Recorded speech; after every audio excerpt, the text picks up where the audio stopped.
Birthday ng tiyapot ko ngayong araw, kaya ito napaluto ako ng maraming spaghetti. Gumawa na rin ako ng dessert, dadalhin nga namin to sa school ni tiyapot. Dahil sa araw ng birthday niya mga ka-olibs, may klase. Kaya sabi ko sa school ka na nga lang mag-celebrate ng birthday mo. Alam talaga masyadong ganap mga ka-olibs, pero gusto ko lang paghandaan yung birthday ng anak ko. Inatsyempohan nga na may klase, kaya sabi ko magpapakain na lang tayo sa mga classmates niya para matuwa naman siya at mag-enjoy. So bali, magpapakulo muna tayo dyan ng tubig para sa gulaman. Ito naman yung tatlong spaghetti sip na nabili namin kahapon. Meron na tong kasamang pasta at tomato sauce. Prepare ko na at lulutuin muna natin yung pasta.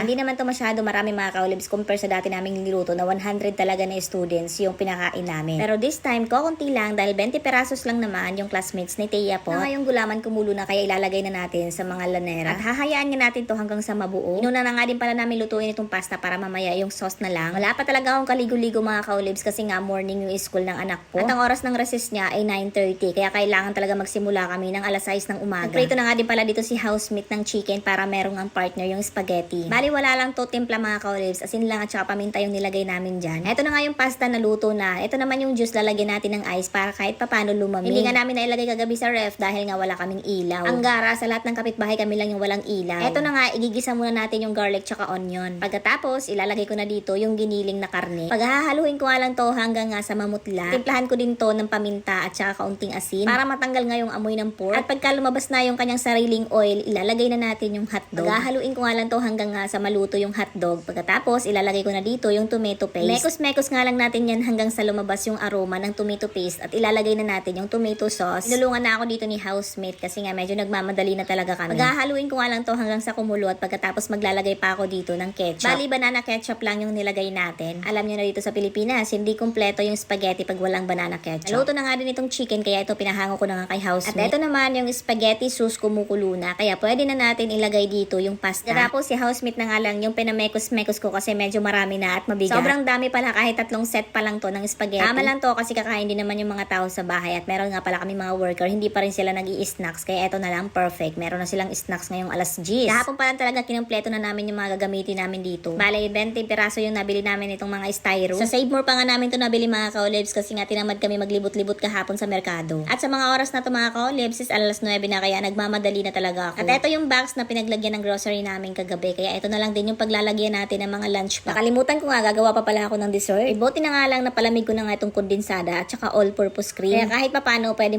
na itong kainin kasi malamig naman na. Lalagay din ako dito ng evaporated milk. Ito nga yung gulaman na niluto natin kanina, na set na din. Nagayat ko na to ng pa-cubes-cubes kaya bubuhag-hagin na lang natin pagkatapos pwede na nating ihalo dito lahat. Simple lang naman yung dessert na to pero lalagyan pa rin natin to ng nata de coco para lalong siyang sumarap. At para meron naman siyang ibang kulay. Paghaluin lang natin lahat pagkatapos itatransfer ko lang to dito sa maliliit na lagayan. Dahil nga isa din to sa dadalhin natin sa school. Kahit sobrang simple lang nitong dessert, siguradong magugustuhan to ng mga bata kasi sweet. Alam nyo naman yung mga bata mga ka-olibs, pag natikman lang nila yung tamis, talagang masarap na yan sa panglasa nila. Fast forward mga ka-olibs, nandito na tayo sa school at daladala na nga namin yung mga lunch pack na ipapakain natin sa mga classmate ni Tia Pot.